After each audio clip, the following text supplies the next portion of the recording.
His name was Arthur, but no one really used it. To the students who rushed past him in the crowded hallways, he was just the janitor, a shadow with a set of keys and a squeaky cart. His life was a collection of quiet rhythms. The swish of a mop on a linoleum floor, the clang of a metal bucket, the groan of a heavy trash bin being dragged to the curb. He moved through the world almost unseen, a ghost in a blue jumpsuit, cleaning up the messes left behind by lives much louder and bigger than his own. He was the punctuation at the end of their day, a period no one noticed, but was necessary all the same. Every morning, long before the first school bell rang, Arthur was there. The sun would just be stretching its fingers over the horizon, painting the sky in soft shades of orange and pink.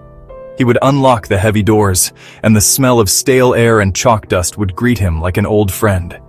He saw the school in its quietest moments, before the chaos of learning and laughter and teenage drama arrived. He knew the building's secrets.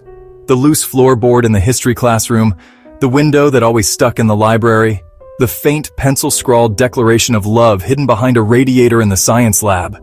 He was the keeper of these small, forgotten details. His days were marked by the bell.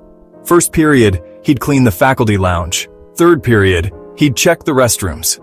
Lunch was a symphony of chaos he had to orchestrate back into order, wiping up spilled milk and picking up discarded sandwich crusts.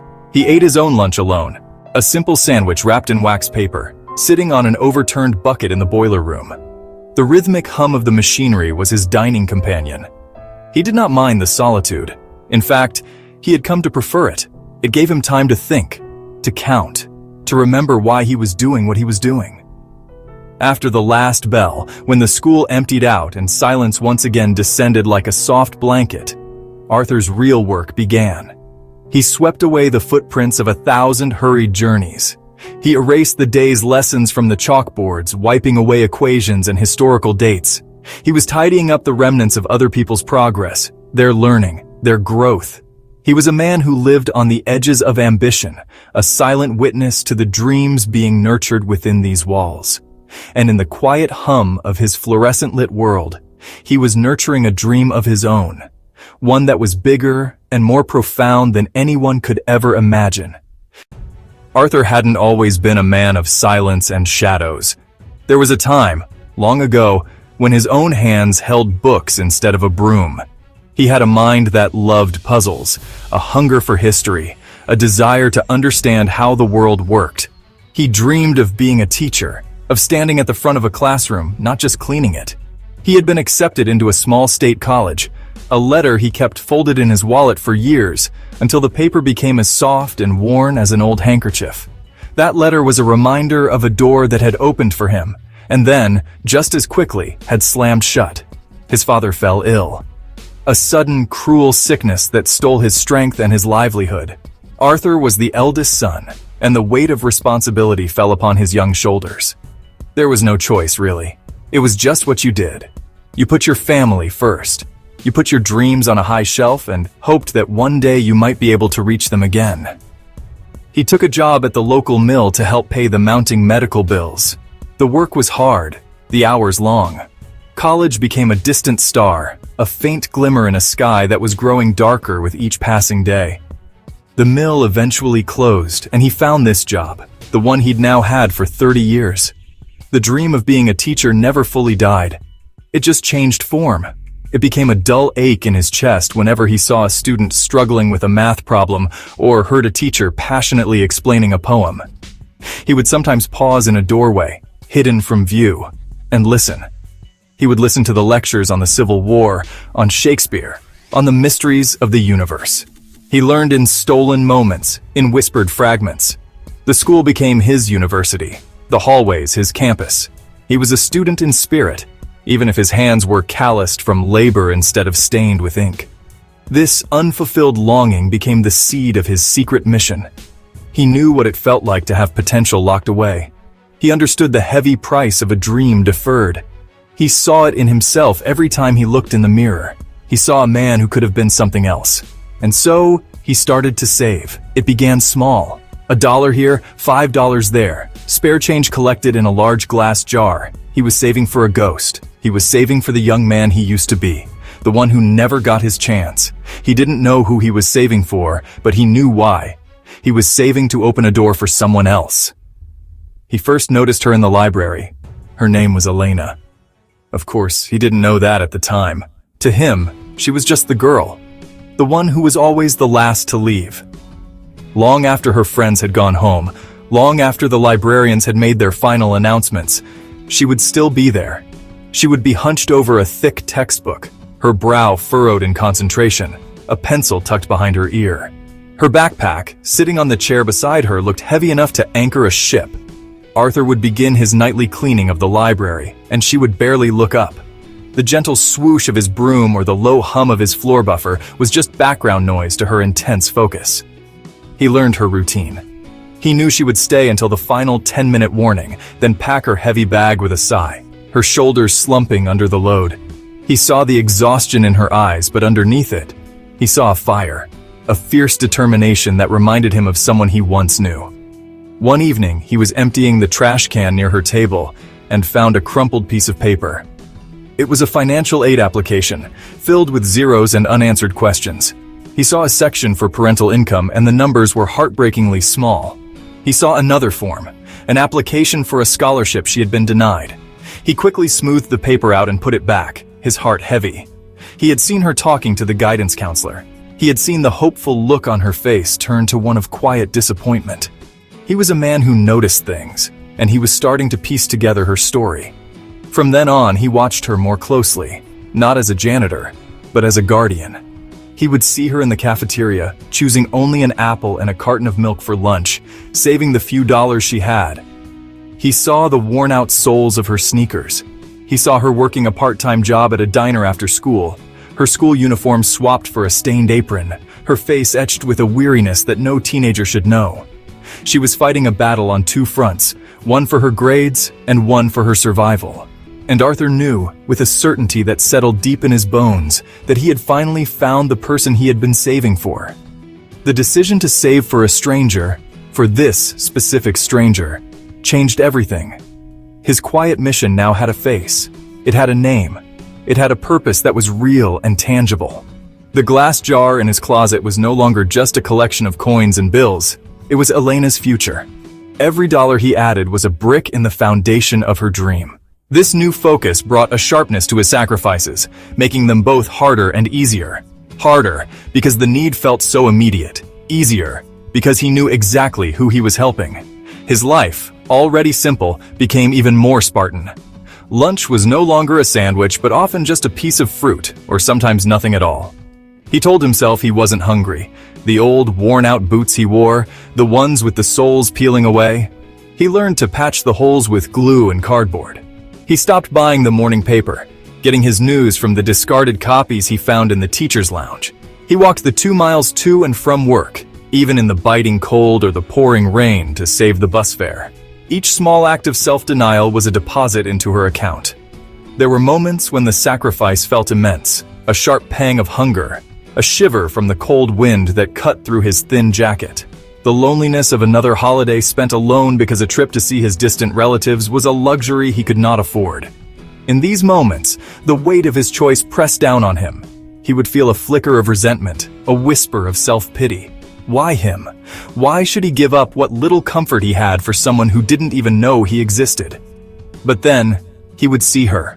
He would see her in the hallway, her face lit up after getting a good grade on a test.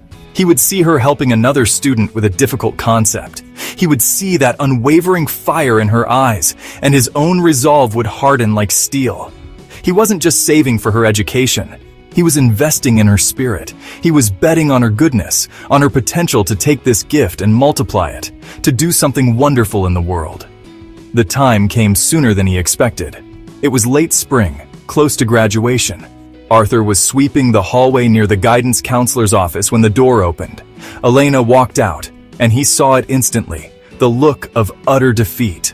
Her face was pale, and her eyes were red-rimmed, as if she had been holding back tears. She walked slowly, her heavy backpack for once seeming to match the crushing weight on her shoulders. She didn't go to the library. She went to an empty classroom and sat at a desk, putting her head in her hands.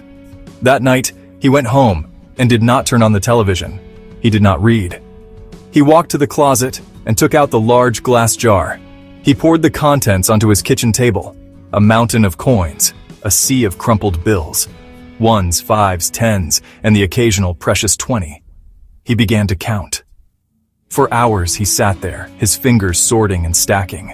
It was more than a tally of money. It was a tally of his life for the past several years. Every skipped meal, every cold walk, every small act of denial. When he finally finished, the sun was beginning to rise. The total was there, written on a small notepad. It wasn't a fortune, not by a long shot. But he knew from the crumpled form he had seen that it was enough. It was enough for tuition for the first year at the local community college. It was enough to keep the dream from dying. It was a start.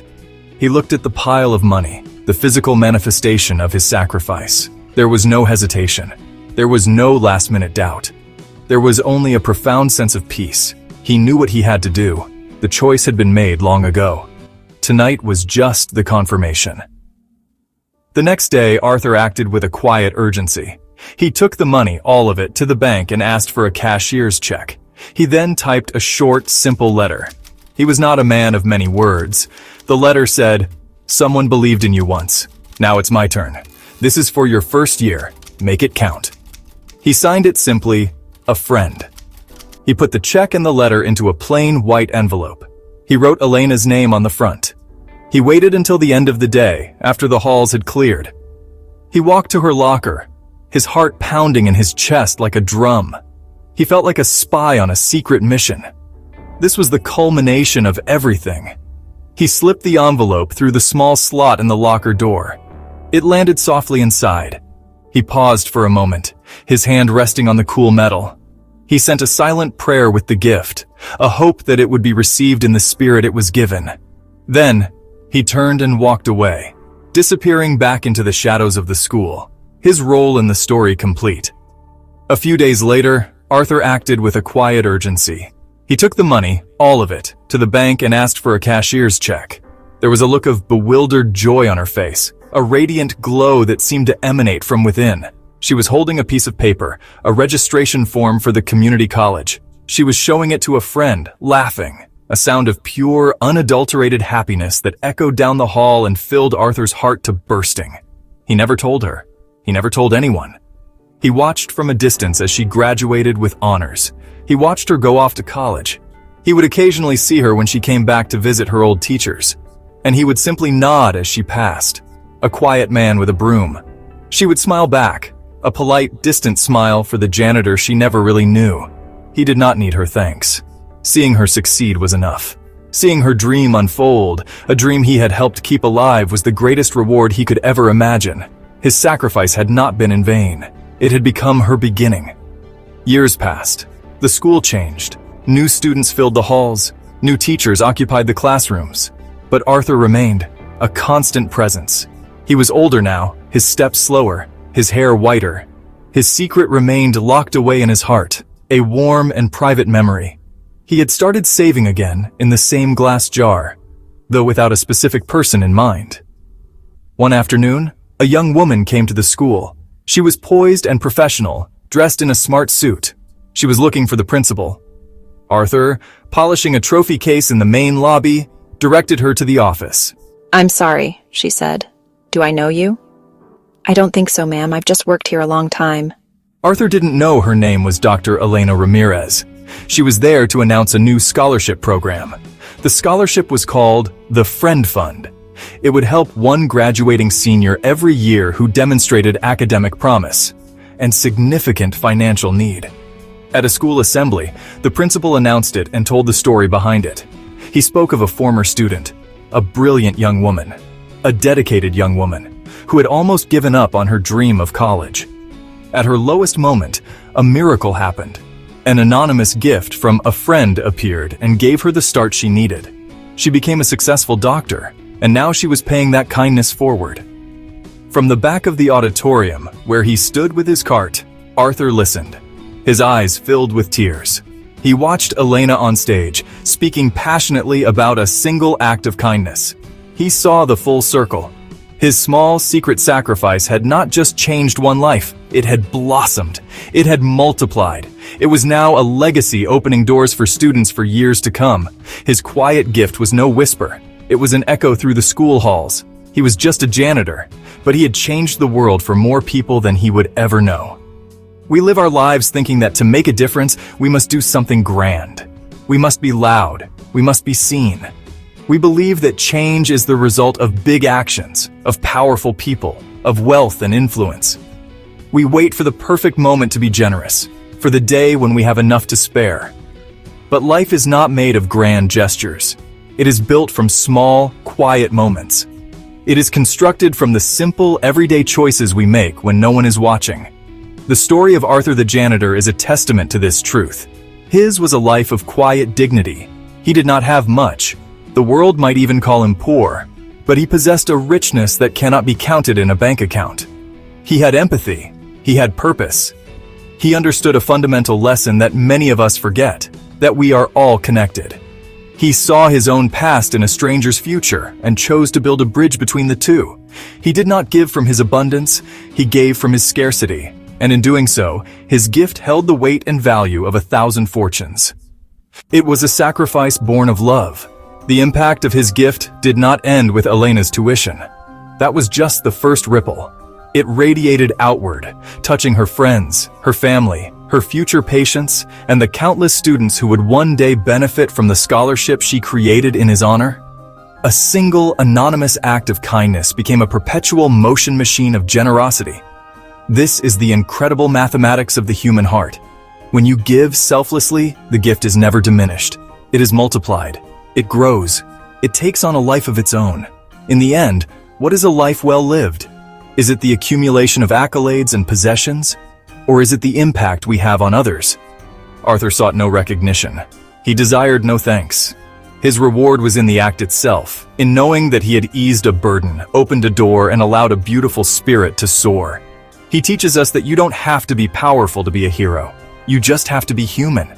You just have to be willing to see the person next to you, to feel their struggle, and to offer what you can, even if it's just a little bit. Even if it's all you have. The school auditorium was filled with applause. Elena stood at the podium, her eyes shining with gratitude.